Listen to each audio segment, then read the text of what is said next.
why 5 seconds feels so long. Oh, is Jeff's mic live? I think we're on. Oh, you might want to take Jeff's off. Okay, there we go. Hey guys, hello. Welcome everyone. to our, what day is today? Friday. Oh my gosh, I lost track of time. Welcome to our Friday stream. We have a special guest with us today from massivelyop.com. We have MJ with us. MJ, can you hear us? I can hear you. Hello. Hi, how are you? I'm doing pretty good. How are y'all doing? Oh, we are great. busy, busy, busy. As usual, just another day here at Intrepid Studios. You may notice that Jeff is not sitting with us at the moment, and it's because he is at his station getting a build finished so we can do some live gameplay today on the stream after our Q&A with you, MJ. Woohoo! That sounds good.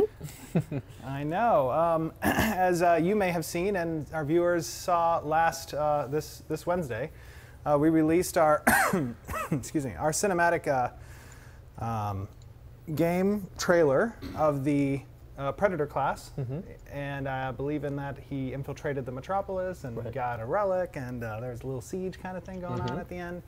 Well, we're going to take you through the Metropolis today in-game with the Predator, and just take a look around for about 10 minutes, and that's what Jeff is getting up and running. But MJ, you have me and Peter here, and we would love to hear some of the questions that you have for us. You guys did block out like 5 or 6 hours for me, right? Oh yeah, no, I think we did at least 6. Yeah. Right. Don't tempt us, Frodo. We could go for a long time. Trust me, so can I. Start getting into a virtual world sandbox. Yeah, okay, we're in my land now. Yes. Now you're speaking our language. That's right. All right, so okay, I've got to say that you can tell people are obviously pretty darned excited about your project, right? So. Whoa. You guys are like the Kool-Aid man punching through all of these different funding walls. Oh yeah. That's for sure. I'll take that. So speaking of Kool-Aid man, I think there's an ice cream There's an ice cream truck outside. Yeah, I know. We should take a break on the screen and grab some. All right, sorry, go ahead, MJ. So you guys are trying to derail me. Look at that. Look at that. So you talked about the game being already kind of funded. You go into Kickstarter to get more, to make it bigger and all that stuff, right? So how exactly was it paid for date, and how are your goals looking, your worst case scenarios, and really, I want to know, where do you think this is going to end? You have so many days to go on your Kickstarter. What do you guys see? Are you just too blown away right now to have a number, or are you anticipating steps now? Well, we definitely went into Kickstarter anticipating certain things. We had certain goals and objectives. As far as funding goes, I'm personally funding the project. It's a passion of mine. I have a lot of resources to ensure that our core viable product is completed. With the mechanics that we've discussed, the venture we're going on and what we want to attain in the node system, the caravans, the open world, the sandbox, the server capacity, all those things are our core product. The reason we went to Kickstarter is, Kickstarter has kind of evolved as a platform. It went from a core capital standpoint of startup ventures to achieve what was necessary for them, and a lot of projects went in there, hinging on what they could perform with that crowdsourcing money. And today, I think it's kind of transformed a little bit. It still provides capital. It definitely assists in creating that product. But for us, it was important that with the nature of credibility that Kickstarter in the video game industry has suffered over the past several years, that it be shown through our project that there was a degree of production already in place, that there was a plan of action already determined to complete the product, and that whatever we raised in Kickstarter was going to be used to either hasten the production time or increase the scope of the project and make it bigger and better for certain systems that we wanted to include but didn't have budgeted for the core product.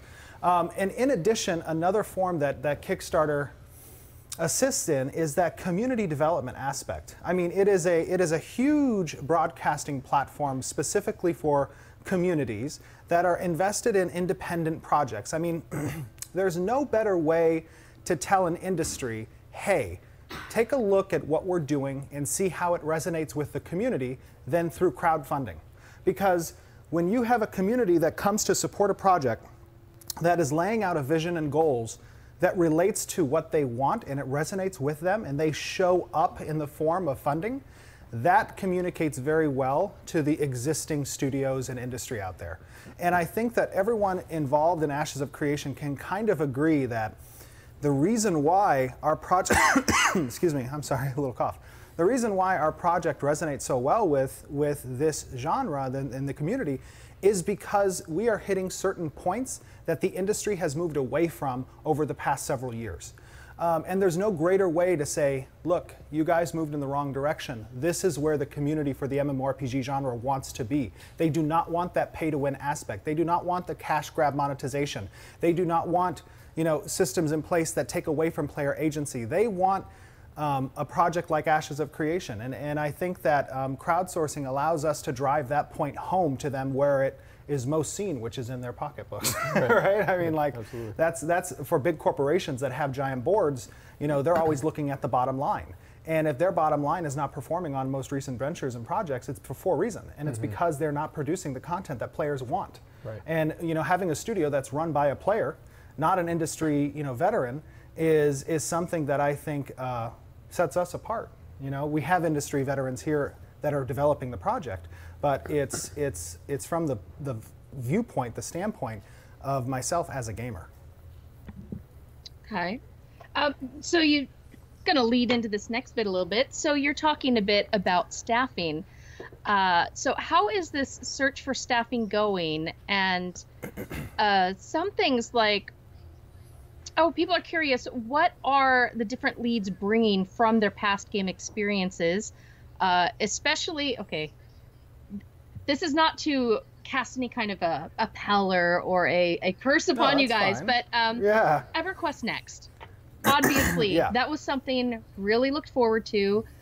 Some of those aspects feel like some of those anticipated things seem to be showing up in your game a little bit. What kind of things are the staff that you have now bringing to the table with this, and how is your search for more staff going?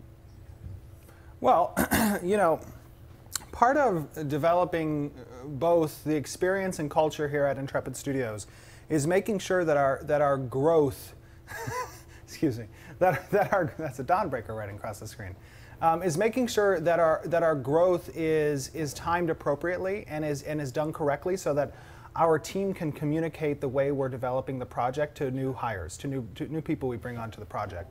And you know, a lot of, I think we have 4 who are from Sony Online Entertainment. I think so, yeah, right. I think there's 4. There might be 5, but there's 4 or 5 who came from Sony Online Entertainment. Some of whom worked on EverQuest Next. The majority of them, however, worked on EverQuest 1, EverQuest 2, and you know, they come with, gosh, I don't want to get into like bashing another company or anything, but from what I understood as a gamer and having chatted with my team, a lot of the faults of the EverQuest Next debacle resulted from a management perspective. The developers, you know, no fault to their own. It was the management that really led to the demise, I think, of that project. And it goes towards something that I think a lot of people understand, which is too many chiefs and not enough Right. followers. Or Sure. Right. I was going to say Indians. Yeah, yeah. I can say that. Braves. Right? That's okay. Right. Right, exactly. But you know, our people here on the team at Intrepid Studios have very a wide variety of backgrounds. And SOE and the EverQuest Next project, you know, we brought on board Jason Crawford, who, you know, worked at Sony Online Entertainment, worked at Sony Interactive, and has a lot of experience as an engineer, just as an amazing engineer. And a lot of what we're doing revolves around that back end part of UE4 and doing our own custom networking code. to achieve the types of things we want in the game, and he brings a lot of experience in that regard. When it comes to expanding, I think didn't we just post up our new ads for jobs actually yesterday and today and the day before? I think we put up, we're opening up 8 or 9 new positions, 8 or 9 new positions here at the studios. It's going to take us up to about 24 in the studios. And then in a relatively short time afterwards, we're going to be bringing on another, I would say within the next 3 to 4 months, another 10 personnel to bring us up to about 34, 35 in the studios. But when we bring on board people, we're looking for them to have, and I don't like using this term, but AAA studio experience. We want them to come from a background where they've shipped a title that has that shows their passion both as a developer, as an individual who understands the MMORPG genre, the community and the development side, because MMORPGs are a completely different beast when it comes to creating a game. I mean, it is argumentatively the most difficult video game to produce. I think it has so many different components to it. Oh, Jeff, welcome. Hi, guys. Hey, how'd that build go? Good. We had some technical difficulties, but I think we're okay now. Okay, good. We're gonna have to change up a couple things we're planning on doing for the stream, but oh, we'll just okay. take a quick pause after we're done with this interview. Got it. Okay, sure. Okay, that sounds good.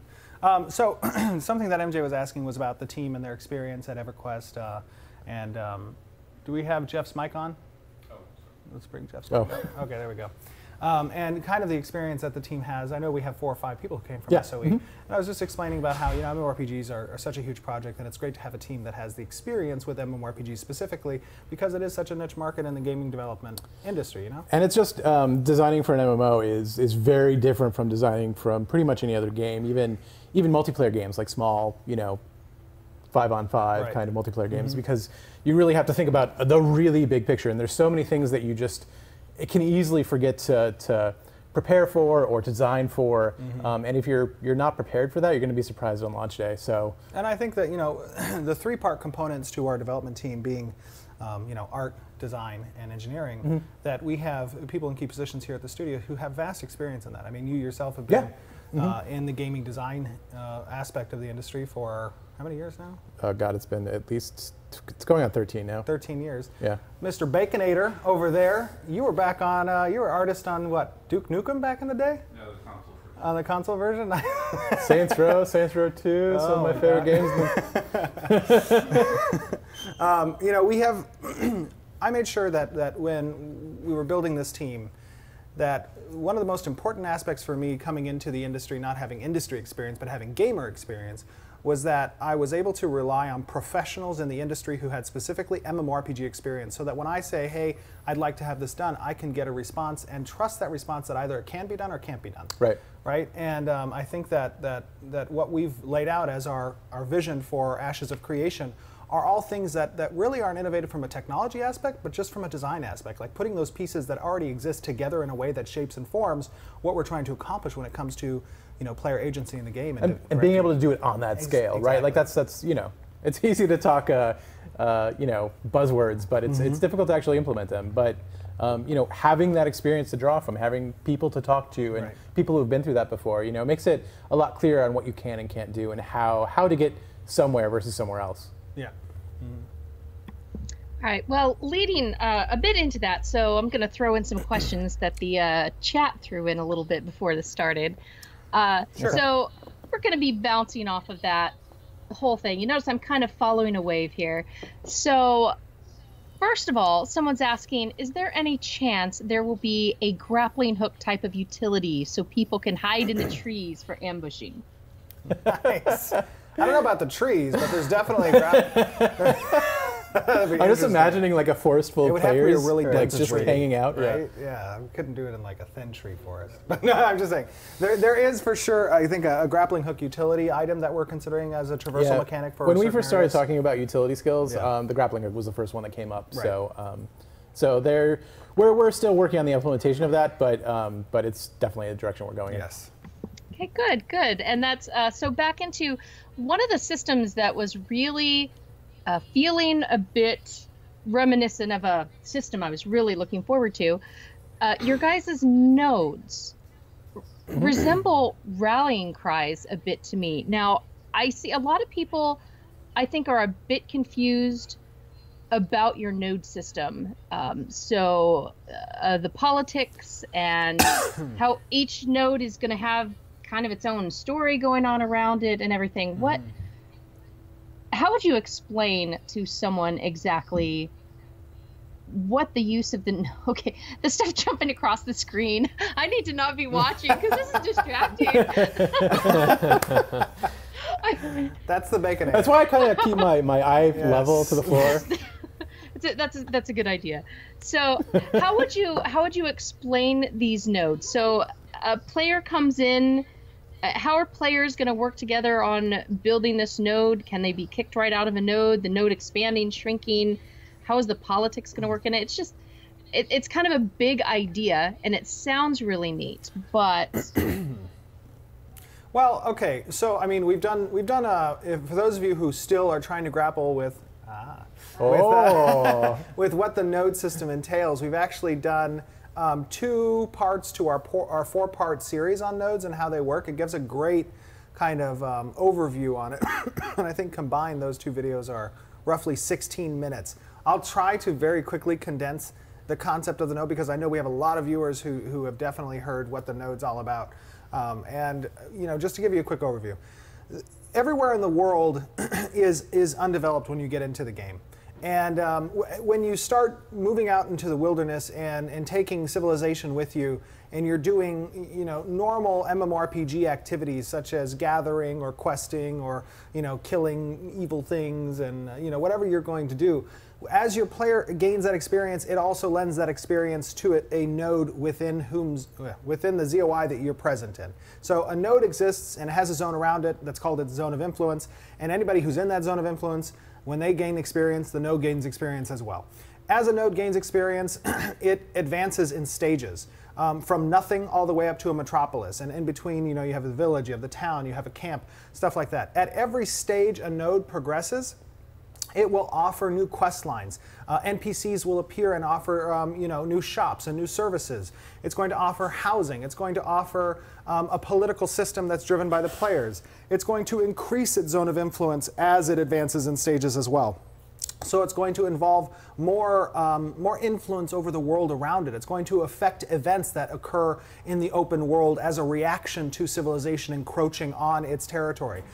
There's a lot of, the node system is intricately developed into every aspect of the game so that you as a player, you have the ability to build up civilization, and then there's also an ability to tear down civilization and to redetermine the course of the server and opening up new storylines and new narratives that players have the agency to determine themselves. It's not just a static world you're going to exist in. It's a world you're going to create. And that's probably one of the foundational, the most foundational aspect of Ashes of Creation is allowing the players to determine the narrative of the server as well as determine the structure of the server itself. Mm-hmm. I would say that's... No, that's as succinct as we can probably get.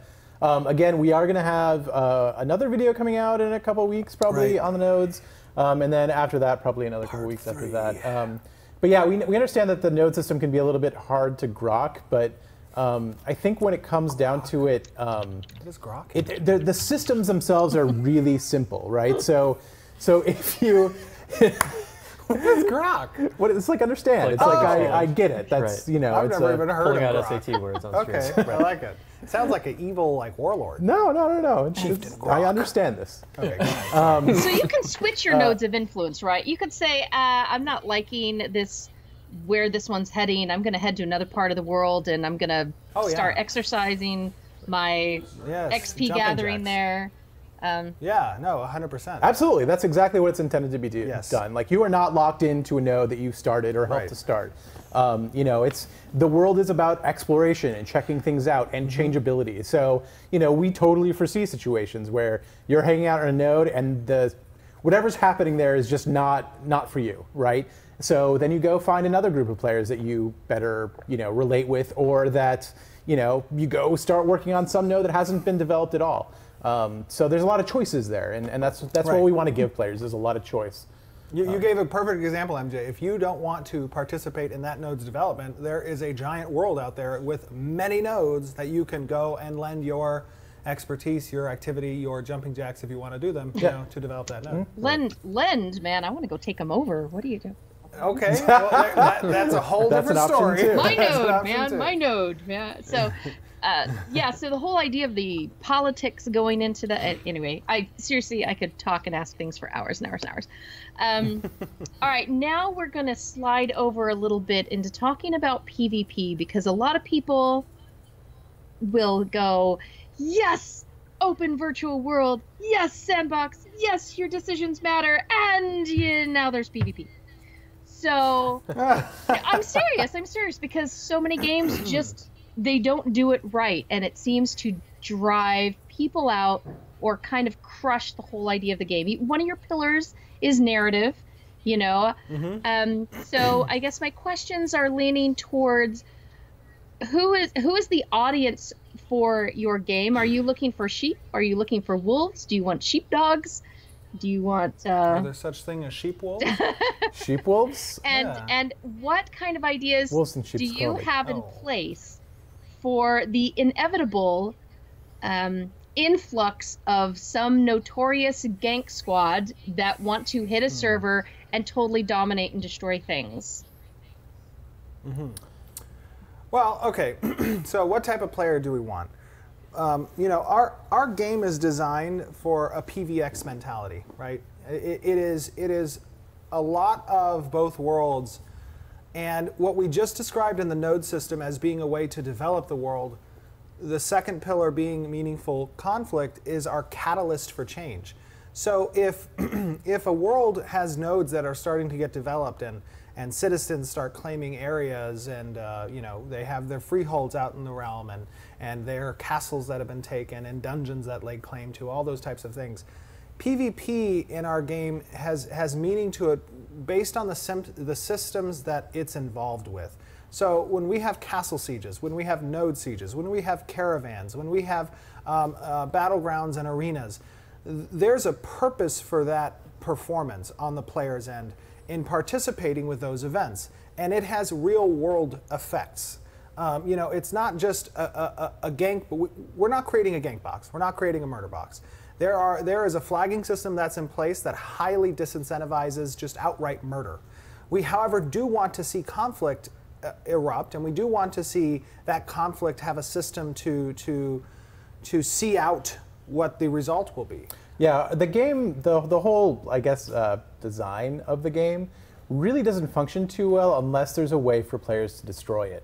And that's where the PvP comes in, where you know, if a node is built, that's cool, and then another node is built, that's cool. Eventually, all the nodes that can be built will be built, and then our game is just a static theme park at that point, right? We need the ability for people to have conflict, Right. to have a reason to tear things down, and to pit players against each other. It's definitely a part of the game. We realize people are, you know, concerned about it, but again, I don't think we're going to see guilds coming in and just wrecking a bunch of newbies, because that's going to be hard to do. They won't be able to do now. It's the flagging system does a lot to prevent that. There will be people who do gank other people. It's going to happen. They're going to find ways to do it. But it won't be very it's not going to be widespread. And we're going to do a lot of testing to make sure it isn't. You know, the numbers we're using right now are just test numbers.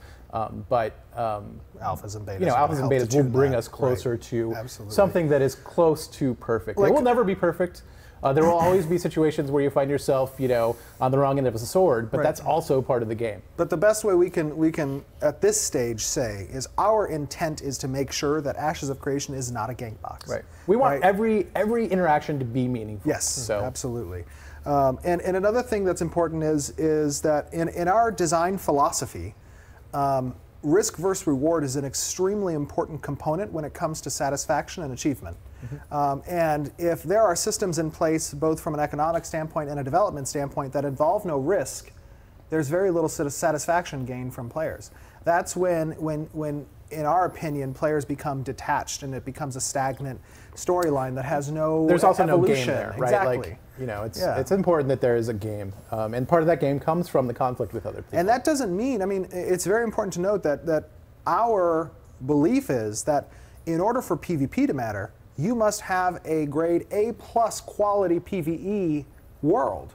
I mean, you have to have some epic PvE content in order for that PvP to even matter, and vice versa, right? And I don't think we view, like, in the preface of the question, with the 3 buckets of players being wolves, sheep, and sheepdogs, I think that we don't view those as isolated buckets. Right. Like, that is the population of the server, right? Those people are going to work together. We want them to work together. We want them all to have a place on the server to do things. Yeah, I think that's a very good point, actually. It's important to note that in the MMORPG genre, as you said, there's not just 3 distinct buckets. Right. You know what I mean? Very rarely do you actually see a majority of players fall on one end of that spectrum. Instead, majority of people kind of coalesce into the middle of that, where they want to experience a little bit of both, or have the opportunity to at least experience a little bit of both. And also, like, you got to think about, like, and again, how this is going to play out is entirely theoretical, but, like, there's nodes, right? And these nodes provide an identity for people. That's my town. I helped build that. I own a home there. Like, these are places that we belong to, and these are a community, right? These are people who are working together to accomplish something. And that's going to provide a very different environment than a lot of solo people running around trying to accomplish their own individual goals, right? There's always going to be a greater goal in mind for any given group of people. Are you drinking this? I'm not. Oh, thank you. Have it. So yes, that's our PvP discussion. I hope that was a good answer. I don't. Sometimes we start rambling and it's hard to tell. But Well, some folks had some questions about combat. So questions about, like, how will mob tagging work? Will it be a first tag, or is it everybody who's participating is getting XP? How will looting work? And then questions on the feel of combat and cooldowns or no cooldowns, or... Those are some pretty specific questions. yeah, as far as the whole tag system, we haven't really nailed down how we're going to do it. We know where we want to go. Right. Those specific things, like, as time goes on over the next couple of months, we'll probably be releasing developer blogs that kind of hone in on specific questions like that, specific mechanics like that. I think that another thing that's important to note is, like, you know, we're well aware of what kind of things people want to see with the combat system, and it is one of the most important systems in the game outside of the grand systems that are kind of overarching systems. Combat is probably the most intimate system for a player. It's probably the system you're interacting with the most. Absolutely, yeah. And we want to make sure. Ooh, there's our. That's beautiful. That was pretty. It is probably the system that the players are most interested to see done well, and we are most focused on doing well. Right. Which is why, you know, we're a little bit hesitant to show it in early production, because when you show a system like the combat system to the majority of players, they're not going to look at it and say, "Oh, this is pre-alpha state." You know, they're only 5% into its production. Right. They're going to look at it and say, "Oh, this is a finished product." Right. Right. And there's some rough edges. And there's some rough edges, but we're very focused on creating an excellent combat system. I mean, as we said, it's the most intimate system for a player. It's the one they're most interactive with throughout their gameplay. So, you know, we want to make sure we nail down that system to a very finished, polished product before we really showcase it. Yeah. I mean, we can speak to some of those things, right? We can absolutely. say, like, as far as combat goes, there will be cooldowns. That is something that will exist. There's not going to be a lot of standing around and casting something. We're not going to root people very much. It's going to be a very mobile kind of game. It's going to be fairly fast-paced. We don't want it to be quite at the frenetic level.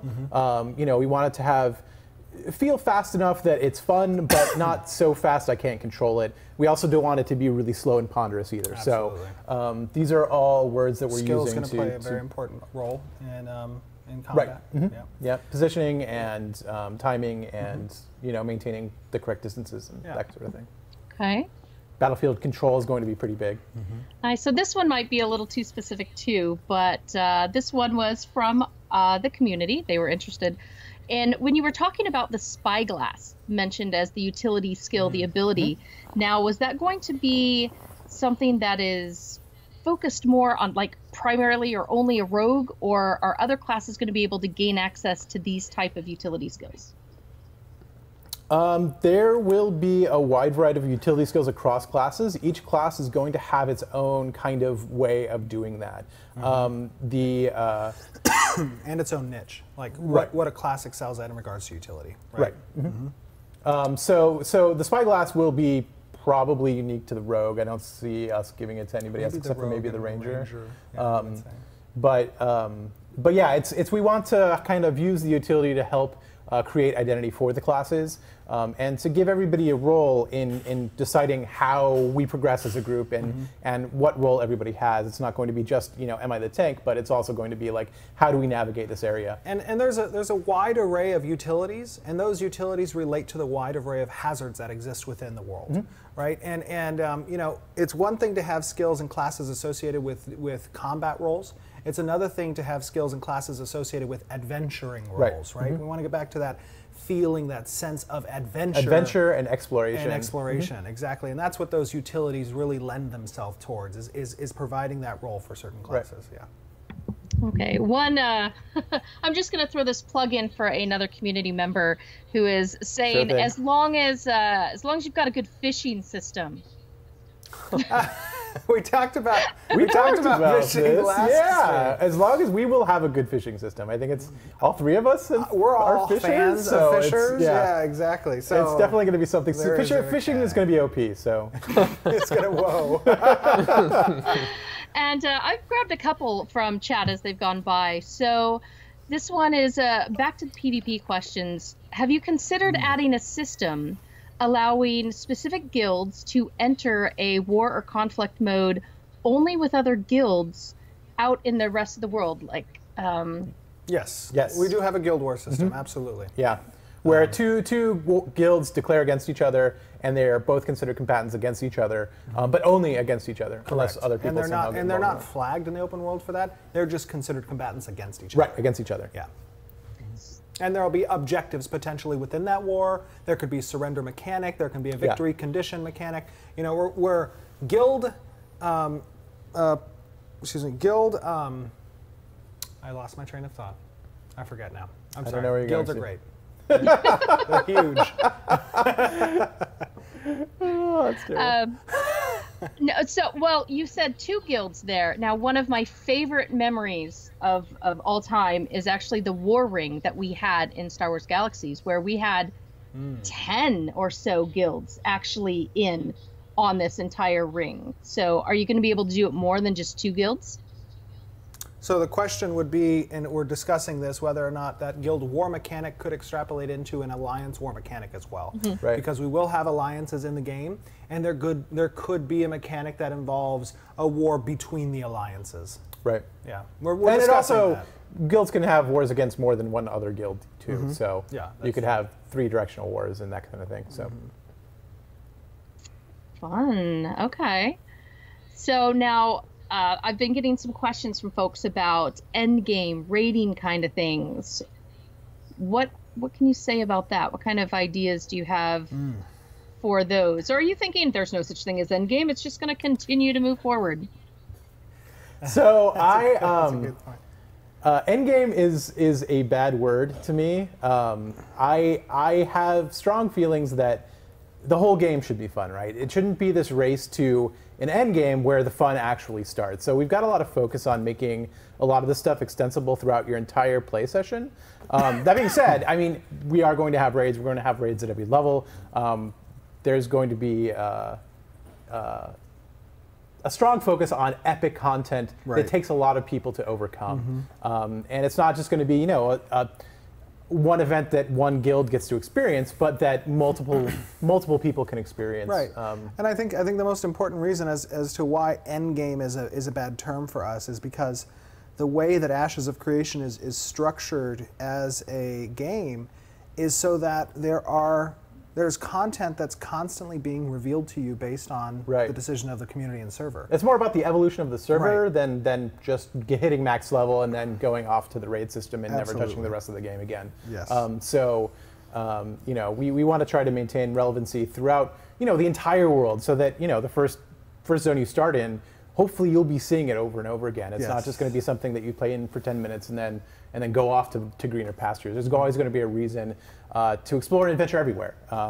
And that includes raiding, and that includes dungeoneering, and that includes a lot of the big world bosses that we have planned. So there's going to be a wide breadth of things to do. We don't want people to get bored. We want we want there to be different things for people to do every day because, you know, what you want to do every day changes. You know, you might log in one day and want to just do Battlegrounds for a half hour and then be done with it. Or you might want to go and work on your crafting for 2 hours and then be done with it. I mean, that should change every day, and we're going to have lots of different things to offer to kind of fill that those needs. Right. I kind of like this question that I saw scroll by a little bit ago. Do you guys have any Storybrick-like system planned or in-game? Something that NPCs are going to react to players differently or anything like that? So Storybricks was a very ambitious project, and we are not going to be quite that ambitious. We do have a system in place for our quests that is going to allow branching on the local level, so the individual player, and then on the global level, so the server itself will actually be experiencing stories in different ways depending on what players are choosing. As far as, you know, having roving bands of orcs that decide, oh, our food is low, so we must go, you know, running around and find food, and that creates, you know, a story that players get into. We probably won't go that detailed, but we do have events. And events are sort of based around our nodes where stuff similar to that will happen, but in a little bit more structured manner. So that we can actually tell a story about it. The difficulty with having the roving band of orcs that, you know, has its own AI that's deciding, okay, the food here isn't any good, so we're going to move over here and harass this group over here.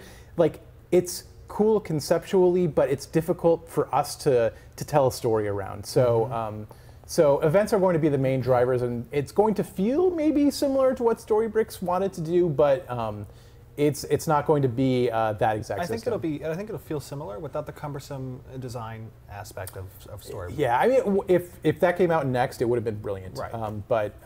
But I think, like, for example, I mean, if you talk about how, you know, a node might develop in an area, and that zone has structured events that are designed to react to the development of certain types of buildings and or the development of the node stages, and then it will spawn a horde of zombies that will move towards the stables to, you know, eat the horses and kill the stable, and that disables the stable for a period of time. I mean, those are easily done from a design perspective. That's nothing like what is needed for, you know, but it can still give that feeling. Right, and that's something that is our goal throughout this whole process, is to make the world feel reactive, to make it feel like, oh, there was a consequence to us building this node here. You know, there are things that are happening around it that are contextual, but we're building those in to those areas manually. It's not being generated procedurally, and it's not, you know, dependent on an AI. And actually, we might have to go to the video soon. Yeah, we should. What time is it? Uh-oh, MJ, I think we might have run over a little bit. Can we do one last question then? We have one last question. Oh, one last question. That's only like half the question. I told you I had a million of them. So actually, you were talking about as the nodes advance and you're given more tasks and stuff to do. Are anything resembling like lots of dailies? That's kind of a. I don't know if I'm setting you up for something or not here, but will there be a lot of like just little daily things that you've got to grind out over and over and over for whatever purpose to build up or what have you? So we never want to make you feel like you're grinding something. Right. Obviously. We don't want the game to feel like work. Right. That's a failure. And dailies have their place, and there's a good reason for them. Right. But when they're the same thing over and over again, it starts to get really repetitious. Absolutely. And when the only consequence of doing them is you get, you know, some alternate currency that you can use to build a sword, you know, 3 weeks hence if you do it every day, you know, it starts to feel like work. It doesn't feel like you're doing anything. Yeah. So that's our event system's actually broken. Well, so there's the narrative, there's events, and then there are tasks. And tasks are kind of what fill in that hole right there. They're the low narrative things, but they're sort of like stuff that's happening around the node on a given day. And they serve a purpose. And they're not tasks that are repetitive every single day, the same thing. They're more along the lines of like something has happened in the world, I need to go do something about Exactly. it. If I don't go do something about it, something negative happens. Exactly. Or the reverse, Or, right? yeah. Something cool happens. If I don't take advantage of it, I don't get to take advantage of the cool thing. Right. So, But you we know. don't want you to be a zombie at your computer, you know, dying to log in to do your every single day daily. That's Right. the same exact thing over and over. And feeling that stress of like, oh God, if I don't log in today, I'm not going to get that token, Right. and now I have to wait 2 more weeks before watching I your can finish it. wrist. Am I Right. going to miss out? It starts Doing in it noon, again. you know? Doing it. No. Oh, Listen, time. Okay. Well, thank you guys so much for answering all of these questions and for Thanks, MJ. making this game for us. You know, there is a lot of hype and a lot of excitement for this and what you guys are proposing to bring to us. So Well, thank you for joining us today, MJ. We absolutely know there's a lot of hype out there. I think that it's kind of contagious. It comes from the office. It started here. Yeah. And, you know, everyone here is really excited. And we're really happy to see that everybody out there is excited, too, because it means a lot to us. Yeah, here. I mean, we're going to keep moving forward with this, and Right. we're going to make it to the finish line. Absolutely. So Beyond. beyond. To the finish infinity. line and beyond. Oh, the finish line. I like that. Yeah. Thank you, MJ. We appreciate Thank you it. so much. thank you all. You have a wonderful day and get back to work soon. Show us lots of stuff. Take care, you. MJ. Bye-bye. All right, okay, so we're guys. going to have to go offline for a very brief second. Okay. Well, in the middle of it? Well, we'll just show the screen, right, Michael? Which screen? I mean, I just figured we just go to the title screen. And Right. Do what you need to do, or otherwise I'm just going to. Okay. That sounds good. Okay. So we'll be So back hang tight. in like 1 minute. We'll be back in 1 minute with some in-game live playing. Yeah. Yeah. Okay, cool. So hang on. 1 second.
All right. So, Peter. How's it going, buddy? It's going great. You doing good? I'm Okay, doing cool. really good. I feel really involved. What are we going to be seeing here? We're going to go in game. We're going to be seeing this Metropolis that we showcased in the video on Wednesday. Do we have footage of that? Can we cut to, not footage, but okay. So actually, why don't you cut back real quick? Hold on, don't move anywhere, Tristan. Cut back to the feed, the video, the stream, and let's show Tristan behind us. Oh, are we? Yeah, back to the Are video. we gonna move? Back to us. Are we? There you go. This we is doing one of Tristan. these? Tristan's say going hi. to be driving the Rogue today in the Metropolis. All right, cut to that. We can cut now back to the so you can just see game. the back of his chair. It's fine. All right, so here we have the Metropolis that was seen in both our Metropolis Part 2 node series, as well as the Art of War. Yep. And we're going to take you in to that Metropolis. Everything, it's important to note that, well, you can go ahead. It's important to note that everything you saw in the Art of War is, in the engine. It is, ooh, little tumble, I like it. It is in the engine. Right. And this is the environment you'll be playing in. This is the character you're going to be playing. Those are the skills you're going to see. The only difference that's in our Art of War, none of it is CG. None of it is pre-rendered. It is all created in this engine. Yep. And you're playing the game now, and you get to see pretty much all the stuff you saw there. We're going to take you through. This is an invisibility. An invisibility. Nice. And it is a rogue primary skill. I believe we're team viewing this, so you might see some little bit of blur, Choppiness, motion yeah. blur and choppiness. No, it looks good, I think. It's looking good. So where are we right now? So right now, what do you mean, where are we? We're right in front of the temple is where we're at. Oh, okay, good. Oh yeah, cool, okay. So we're in front of the temple. This was in the Art of War video where he went into this temple, and some of you were wondering, what was that relic that the that Predator relic retrieved? that looked like a Bebelith or something. A what? That was a protective relic that the city had that was preventing attack, basically. So once he grabbed that relic, he enabled the siege, and that's when the trebuchets started firing. Oh, very cool. I like it. So another important thing to note here is that you'll see these kiosks that kind of exist out in the Metropolis. And I know we talked a little bit about this last week with Fever. These kiosks are rentable, and it's the mechanic that players can set up shop for with their inventory that they want to sell things, if they're crafters or processors or gatherers. And they can rent that kiosk for a period of time. They can rent it for a day, they can rent it for the night, they can rent it for whatever period of time. And it allows them to just kind of show their goods. And you'll see there's some people there haggling with with that marketplace. One day that'll be real people. Oh, it'll be you, the players. One day soon. One day very soon.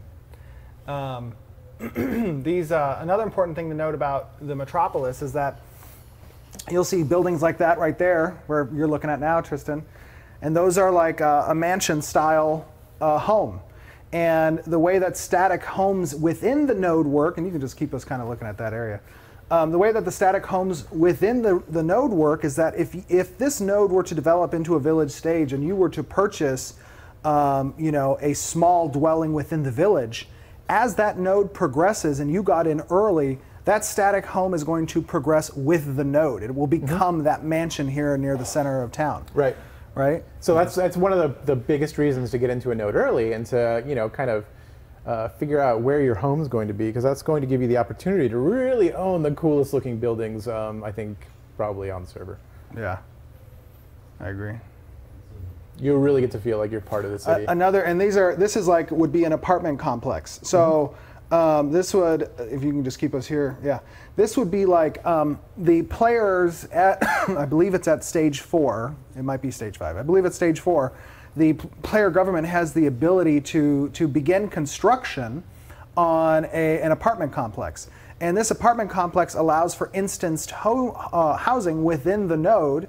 If players weren't able to participate in purchasing a static node or didn't have the ability to build a freehold for whatever reason, they can come here and they can rent these apartments, which would allow them to claim citizenship within the node. And obviously, the more apartments that become rented, the higher the price scales. There's a soft kind of, not necessarily limit, but just a greater expense that's necessary if there's already a lot of citizens within the node. And that kind of scarcity drives, competitiveness for real estate and, Right. It gives you a reason to go out and find that other node. Exactly. If that one comes too expensive. Yeah. But this is the marketplace. I think our artist knocked it out of the park with this particular area. Oh, the marketplace. Yeah. Oh, this looks good. So another thing we were discussing last time was that nodes within a region may share a a bulletin board in the town center. And that bulletin board may be a search method for you to look for certain types of items. You won't be able to necessarily purchase that item from an auction house, so to speak, but you would have the location in a marketplace that you would need to purchase the item from. Yeah.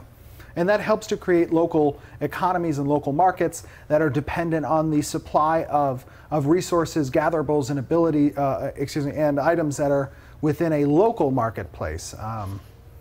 You can see.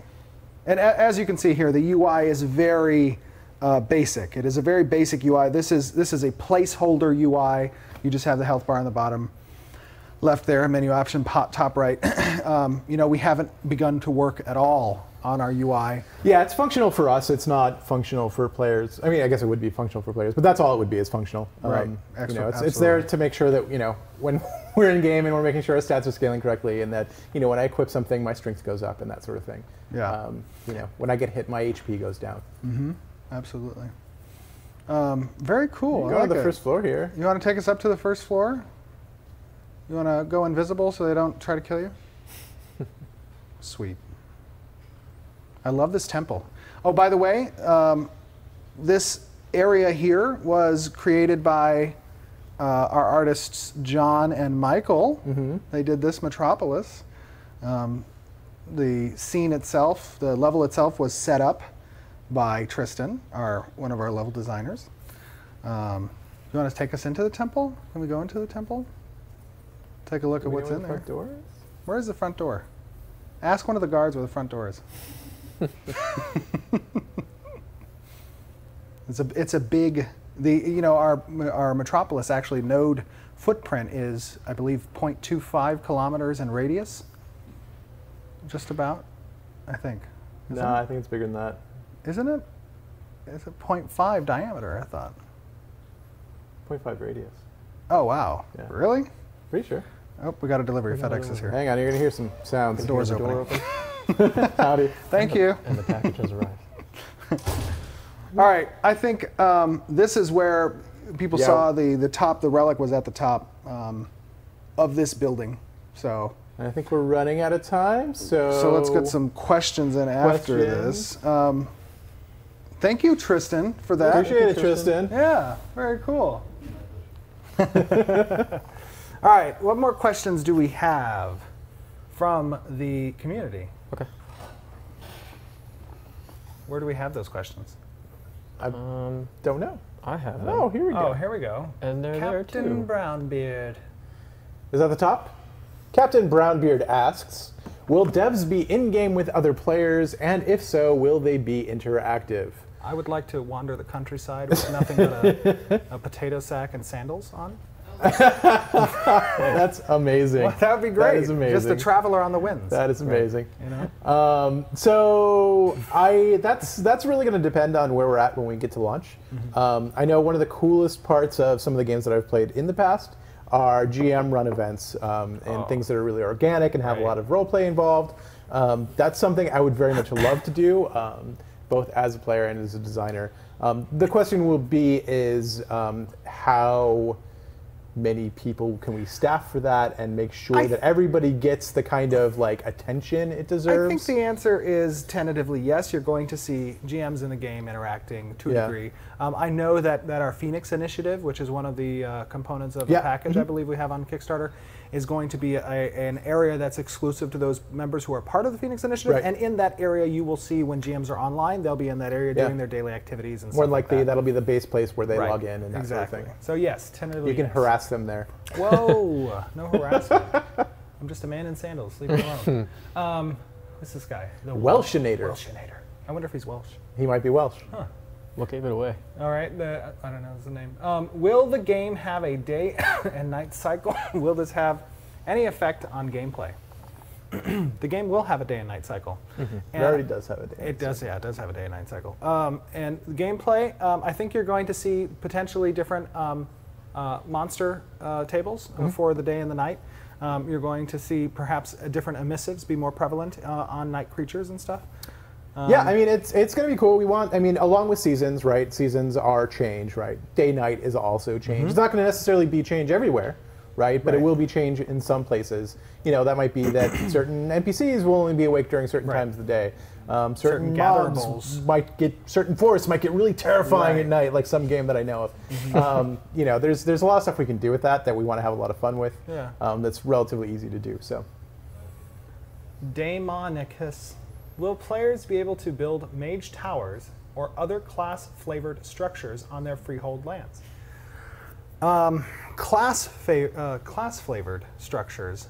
I don't know if it's going to be. It's not going to be class-flavored, but it will be profession-flavored. Right. You know, in what abilities and professions you're pursuing in your artisan class, you're going to see that play out through the structures that you're building on your freehold. Right, and we're going to have skins and stuff for these things. Right. So, I mean, if you want to have like a mage-flavored freehold, Oh, yeah. that'll definitely be For possible. sure, through the skins, and I think Right. that's currently actually on our Kickstarter as well. We have different tiers of skins that are Right. available. But yeah, no, that's a good example. What is this? Redeemer Showa. Redeemer Osha. Redeem Rosha. Redeemer Osha. Oh, There you Redeemer go. Thank Osha. you. There you Well go. done. Very nice. Will the game have voiceover? So, I mean, that's something that we want. I think everybody wants to have voiceover in their game, but voiceover is very, very expensive. I think on our priority list, voiceover would be behind every single system and player specific. It's one of those game. things. Yeah. It adds so much to the game, but is also like a continual expense, right? It's not just something that we Right. do once at the launch of the game. Once we do it at the launch of the game, we kind of have to do it for all our updates And why after it's that. while it's a novel thing for the players to experience, you know, hearing a familiar voice or just having great voice acting, whatever it is, you know, is it above any systems? No. No, it's not at all. Right. So from an expense and budgeting standpoint, every single system will come first. Right. And if we happen to make it happen, we'll make it happen. Right. But can't give any processes. Grizzly 2016. Will crafting stations only be found on freeholds, or will artisans be able to craft on the go? That's a great question. Yeah. It's a great question. I think it depends perhaps on what it is that you're trying to craft. I mean, right now, for the most part, we are considering everything to be like either in a freehold, in a city, Right. You know, in a node. At some station. At some station. Unless you're trying to make a baked potato and you have like sour cream and like cheese, Right. and you want to take the potato that you just harvested and like put them together, and now it's a meal you can eat. That might be a situation where you Right. can do it on the fly, but 'Cause who it'll doesn't probably be love on a baked recipe potatoes? profession kind of Right, basis yeah, for more sure. than Yeah. yeah. But baked potatoes on the go is a potential. Right. Baked potatoes confirmed. Okay, baked potatoes. Very good. Unpwned. Will the node locations types change from beta to release? Yeah, I think It's you had a question definitely last time. possible. I think you had a question last You know, time. we don't want that to happen, obviously. We want all of our design to be perfect the first time we do it. Right. But it's very likely that we are not perfect and that we will have to change things. I mean, as that's the things- purpose of betas and Right. alphas, is that there can be changes. So, you know, basic answer to that question, yes, there's a Right. possibility. For something like nodes, it's actually kind of probably pretty unlikely. Yes. But We want to make sure we get that right before we go into beta. right, yeah. But it's possible that things happen, Yes. and things always do happen. Miss Banjo. Oh, I like banjos. Those are do good too. musical instruments. Can you tell us more about housing? Will they have predetermined looks, or will players have full capability to create and build? They will have predetermined looks, and they will have skins that you can change those looks. But if you're talking about like actually like kind of like, you know, Sims kind of building of houses, that's probably not going to be on the table. It'll be pre-constructed floor plans and stuff. They'll be that we offer you guys. pre-constructed, but I think one of the aspects of housing in the game, specifically in relation to freeholds, is that expanding your home will include some modular assets that you would have the ability Right. to move around and change. Yeah. And that in and of itself will make your house unique. In Right. addition, there are going to be a lot of customizable, a lot of skins And a lot that of are decorations, available, and too. a lot of decorations, exactly. So to a degree, yes, they will have some capability over these Yeah, things. but it's not going to be full capability. Just Not wanna full, Make sure no. that's clear. Thulren. Can we address how? No, we already did that one. Aiden. Will there be class-locked gear Class locked gear. outside of utility items? Probably not. Yeah. I mean, I can see situations and scenarios for something super epic and amazing that only works for a specific type of person. But those will probably be pretty far and few between. Yeah, I agree. All right. I think Yeah, we're at 4:02. We're going over today. that's good. I think we'll probably end it there, yeah? Yeah, So, sounds good. big congratulations, everybody out there, yeah. our amazing supporters. We did reach last night our $1.75 million That in means funding, the Underrealm. which did unlock our Underrealm expansion stretch goal. And it's a pretty exciting day here at Intrepid Studios Yeah. because there's a lot of people here who are looking forward to designing that Yeah, aspect I'm of very, it. very glad that I get to work on this. Yes, it's gonna very be excited. Pretty fun. Yeah. You know, I would love, obviously, if we can get that extra race unlocked at the 2.5 Yeah, that would be million, absolutely 'cause incredible. That's a whole different story relating to the Underrealm. But we are super appreciative. We're absolutely grateful.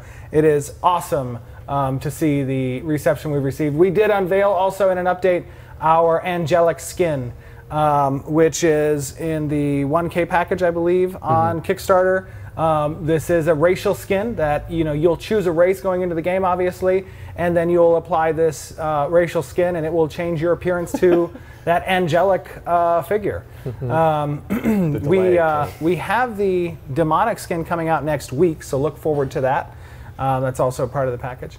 So, guys, we appreciate absolutely your support. We are our undying gratitude for your continued assistance in spreading the word about Ashes of Creation to all of your friends, to your guilds, everybody out there. We're going to make the best game possible, and we can't do it without you guys. We appreciate you 100%. Thanks so much, everyone. Thank you, everybody. Have a great day. Have a good one.